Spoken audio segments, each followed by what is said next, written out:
কোরবানির ঈদকে সামনে রেখে ভালো দামের আশায় দেশি পদ্ধতিতে গরু মোটা তাজা করছেন মানিকগঞ্জের খামারিরা। দেশি গরুর চাহিদা বেশি হওয়ায় বেশ ভালো দামে বিক্রির আশা করছেন তারা।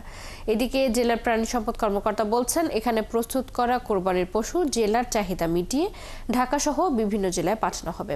মনিরুল ইসলাম মিহিরের তথ্য ছবিতে প্রতিবেদন। কোরবানির ঈদকে সামনে রেখে গরু মোটা তাজাকরণের কাজে ব্যস্ত সময় পার করছেন মানিকগঞ্জে ছোট, মাঝারি ও বড় খামারিরা। তবে এদের মধ্যে ছোট খামারির সংখ্যাই বেশি। শুধু কোরবানিতে বিক্রির জন্য কেউ একটি, কেউ দুটি, আবার কেউ তিনটি গরু পালন করছেন। খামারিরা জানান, কোনো প্রকার রাসায়নিক বা কীটনাশক ঔষধ ছাড়া প্রাকৃতিক উপায়ে গরু লালন পালন করায় পশুর চাহিদা সবসময় বেশি। তাই সেভাবেই পশুর যত্ন করছেন তারা। খামারিরা আরও জানান, এই বছর খড়, ভুট্টা, ছোলা সহ শ্রমিকের মজুরি বেড়ে যাওয়ায় গরুর যত্নেও খরচ বেড়েছে।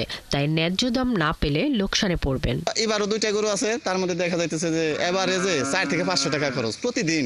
প্রতি বছর যা পালি তার তুলনায় এবার খাদ্যের দাম অনেক বেশি। আমরা মনে করেন খাদ্য কিনতে পুষাইতেছে না। এখন আস্তে আস্তে খাদ্যের দাম বেশি, গরুর দাম কম তুলনামূলকভাবে। ওই জন্য দিন যাইতেছে, মনে করো গরু কমাই দিতেছে এখন। প্রাণী সম্পদ কর্মকর্তারা বলছেন, 7 উপজেলায় ছড়িয়ে ছিটিয়ে থাকা প্রান্তিক খামারিদের নিরাপদ উপায়ে পশু পালন করতে সব ধরনের সহযোগিতা করা হচ্ছে, যাতে করে তাদের পশুগুলি ভালো থাকে, সুস্থ থাকে এবং সাথে কোরবানিতে তারা যেন কোনো রকম ঝুট ঝামেলায় না পড়ে, সেই জন্য তারা সার্বিক পরামর্শ সবসময় দিয়ে আসে। কোরবানির ঈদের জন্য এবার মানিকগঞ্জে ছোট বড় 9,669টি খামারে পশু পালন করা হচ্ছে, যেগুলো জেলার চাহিদা মিটিয়ে অন্য জেলাতেও সরবরাহ করা হবে। শাকিলা শম্পা, 71। 2 সপ্তাহ পর থেকে শুরু হবে কোরবানি পশুর হাট। শেষ সময়ে পশু হৃষ্টপুষ্ট করতে ব্যস্ত সময় কাটাচ্ছেন মানিকগঞ্জের খামারিরা। সেখানকার সে খবর জানাতে আমাদের সাথে যুক্ত হচ্ছেন সহকর্মী মনিরুল ইসলাম মিহির। মিহির, জেলায় কতগুলো খামার রয়েছে এবং কতগুলো গরু সেখানে কোরবানির জন্য প্রস্তুত করা হচ্ছে? আকার ভেদে এবারে দাম কেমন দেখছেন, জানাবেন। চৈতি, প্রথমেই বলি যে প্রতি বছরই মানিকগঞ্জে আমরা দেখি যে গরু উৎপাদন করা হয় কোরবানির জন্য সেটি উদ্বৃত্ত থাকে। এবারও ঠিক তেমনটি। আমরা যখন এখানে প্রাণী সম্পদ কর্মকর্তাদের সাথে কথা বলছিলাম, তারা বলছিলেন যে এবছর তাদের 84,000 এর উপরে এবার গরু তারা হৃষ্টপুষ্ট করা হয়েছে বিভিন্ন খামারে, এবং খামারের সংখ্যা এখানে আছে 13,295টি। এবং তারা বলছেন যে এখানে এই উদ্বৃত্ত যে গরু সেগুলি অন্য মানিকগঞ্জের চাহিদা পূরণ করে অন্য জেলায়ও চলে যাচ্ছে। তো আমরা দেখেছি যে এখানে ক্ষুদ্র, মাঝারি, বড় 3 ধরনের খামারি আছে। তবে সবচেয়ে বেশি খামারি আছেন ক্ষুদ্র খামারি যারা, অর্থাৎ প্রান্তিক খামারি। মানে প্রত্যেকটি আমরা কৃষক বাড়িতে দেখছি যে এখানে যারা কৃষকরা আছেন তারা কিন্তু 2-1টি করে 3টি করে গরু পালন করছেন, অর্থাৎ প্রান্তিক খামারি। এরকম এই সংখ্যাটা অনেক বেশি, এবং তারা সারা বছরই গরু পালন করেন এবং কোরবানির সময় একটা ভালো যেন দাম পান সেই উদ্দেশ্যে। এবং এই খামারিগুলি আমরা দেখেছি যে তারা একেবারে দেশীয় পদ্ধতিতে গরু পালন করেন, যাতে তারা দামটাও ভালো পান এবং এই গরুর চাহিদাটাও একটু বেশি থাকে।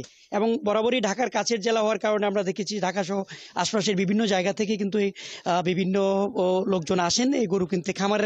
একবারে খামারিদের বাড়িতেই চলে আসেন এবং তারা এখান থেকে গরু কিনে নিয়ে যান। তো এরকম আমরা একটি ক্ষুদ্র খামারি যারা আছেন তাদের বাড়িতে আসছি। এখানে কৃষকদের সাথে সকালেও কথা বলছিলাম, তারা বলছেন যে তাদের বেশ কয়েকটি গরু ছিল, এরই মধ্যে তারা বিক্রিও করে ফেলছেন এবং আরও আছে এগুলি তারা বিক্রি করবেন।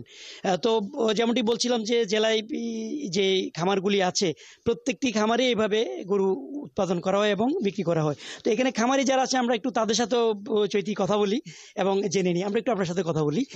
ওয়ালাইকুম আসসালাম। এই যে আপনার কয়টা গরু এই কোরবানির জন্য এবার লালন পালন করেছেন, কি অবস্থা বল? আমার আগে 3টা ছিল, তো 2টা বিক্রি হয়ে গেছে। তাহলে আলহামদুলিল্লাহ দাম ভালো পাইছি, যেন বিক্রি করে ফেলাইছি, অনেক ভালো দাম পাইছি। আর এখন একটা আছে, এটাও বিক্রি করব। তো এগুলো আমি সাইলেন্স খাওয়াই, তারপর বসি খাওয়াই, মানে কাঁচা ঘাসটা বেশি খাওয়াই। কাঁচা ঘাসটা বেশি খাওয়াইতে পারলে লাভটা বেশি। আচ্ছা, দেশি গরুর চাহিদা কেমন, মানে বাড়ি থেকে না কিভাবে বিক্রি করেন? না, এগুলো আমরা এই হাটে থেকে কিনে আনি, কিনে এনে মানে এখানে লালন পালন করে অনেক কষ্ট করে বড় করে তারপরে বিক্রি করি। অনেক অনেক ধন্যবাদ।